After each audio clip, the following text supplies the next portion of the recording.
This is The Scoop for Friday. I'm Josh Holton with the WMNF News headlines. New Year's Eve means celebrations, drinking, and fireworks. WMNF's Chris Young reports the Tampa Fire Rescue is urging the importance of celebrating with fireworks responsibly and safely.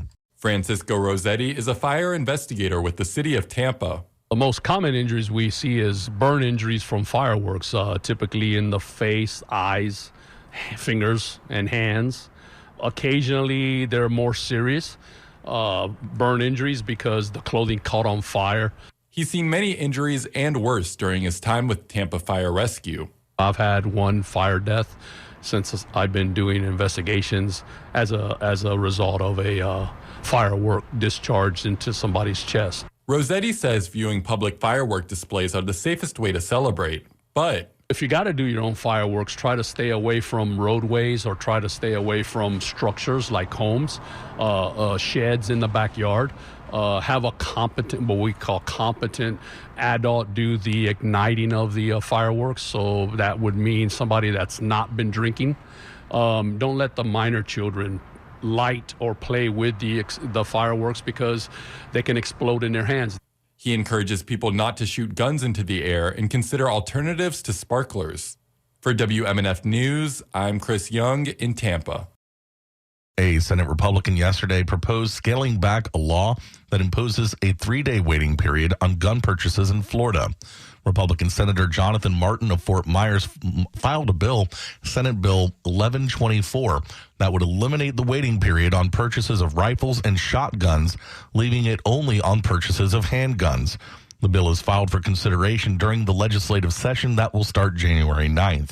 The current law includes some exemptions for the waiting period, such as when guns are being purchased by people with concealed weapons licenses. The legislature this year passed a bill that allowed people to carry guns without concealed weapons licenses. The decision by Maine's Secretary of State to bar former President Donald Trump from the ballot will inevitably increase pressure on the U.S. Supreme Court to settle the issue of Trump's eligibility once and for all.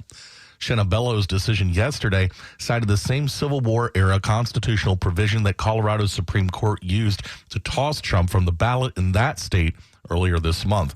The nation's highest court has never before ruled on Section 3 of the 14th Amendment that prohibits anyone who engaged in insurrection from holding office.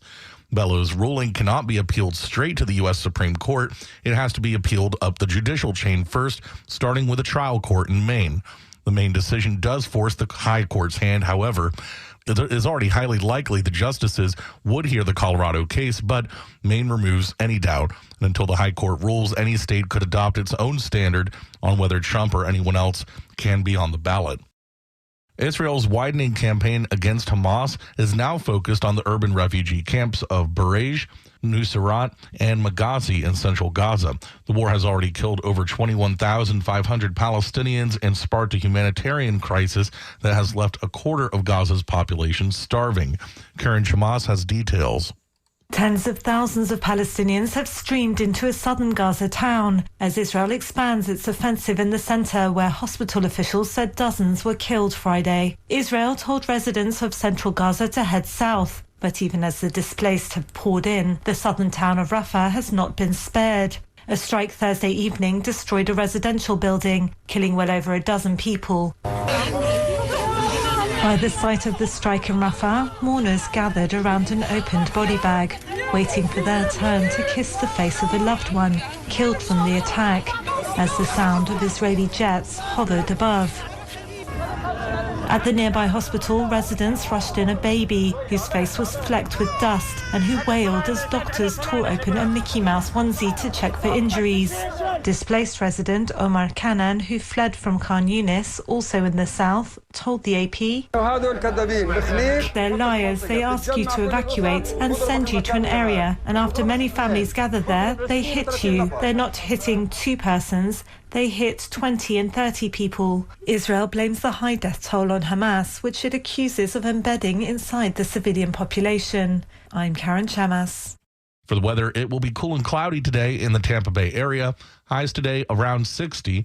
Lows tonight will be around the upper 40s. Tomorrow will be partly cloudy with highs in the mid-60s. I'm Josh Holton with the WMNF News headlines on 88.5 FM and the WMNF app. This is The Scoop, recorded at WMNF Tampa.